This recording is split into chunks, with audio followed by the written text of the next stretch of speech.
Should the Electoral College be abolished? No way. The push to abolish the Electoral College is gaining popularity amongst liberals who suffer from extreme Trump derangement syndrome. You know why? President Trump won the Electoral College in 2016. Here's why it's a big pie in the sky issue. It's this little thing called the Constitution. Yes, the 12th Amendment of the Constitution says we have to have the Electoral College. It covers how we'll vote, things of that nature. And to get rid of it, it's not so easy. A bill must pass both houses of the legislature with 2/3 majority in each. Tall order, not so easy. If American history is any guide, however, the libs should be careful what they wish for. Altering the Constitution doesn't always produce the expected result. Buyer beware. Should the Electoral College be abolished? I don't know that necessarily abolishing it is the right choice, but it's definitely time to have a conversation about potentially amending our Constitution. At this point, a majority of folks, 61%, are in favor of abolishing the Electoral College.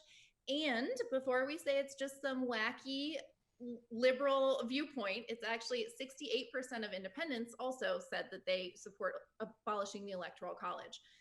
I mean, look, there is an issue that things have changed in the past 250 years, and we need to have more proportional representation.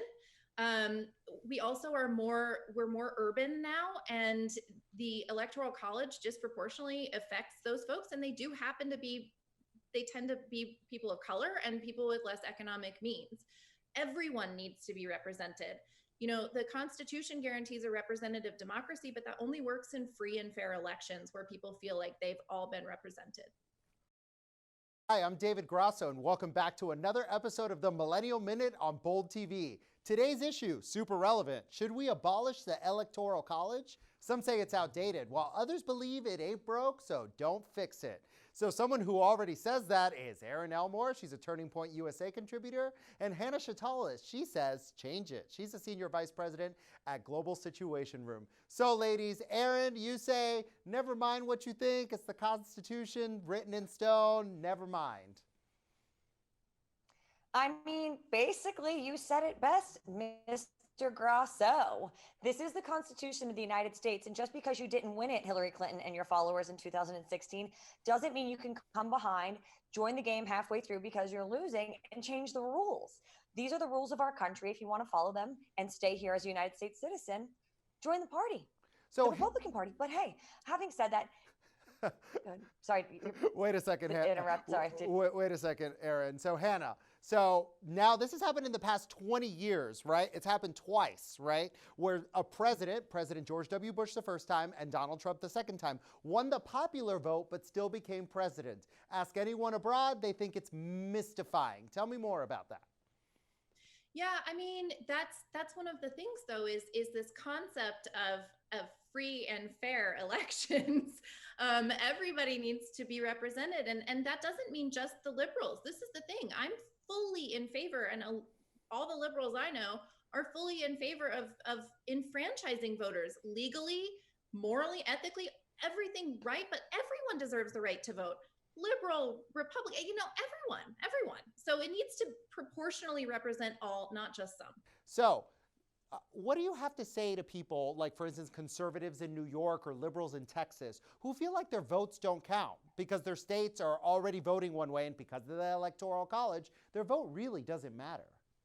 So what the average American needs to understand that if the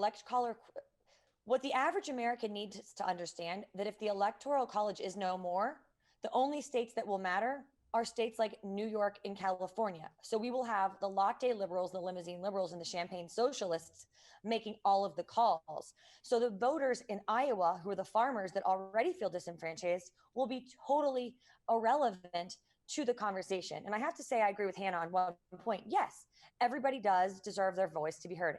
Everyone deserves the right to vote, except for illegal aliens, convicted felons, and people under the age of 18. Yeah, so Hannah, how do we reconcile these two things, right? Obviously, middle America is very skeptical of any changes because they would have less power, as Erin is saying. Well, again, this is where I don't necessarily agree in abolishing the Electoral College, but as it stands, it's not working. It is disenfranchising many voters, and I think it's a really interesting thing you bring up around folks who are traditionally disenfranchised, like people who are felons, which is also an interesting concept and something I'd love to get into at some point, because at what point has someone done their time and they're then able to properly contribute to society? I'm here for fair, free and fair elections. So obviously, folks who are here illegally, nobody wants people to be voting illegally. That's not a game plan. The point is for everybody to be represented equally. Iowa, California. I mean, it's time to have a conversation and update this system, because it's not working for even most at this point. Well, thank you both for being here for this very spirited conversation. Thank you. And thank you all for watching. We greatly enjoy doing this every week, so stay tuned for many, many more. I'm David Grasso, and we look forward to seeing you again on Bold TV.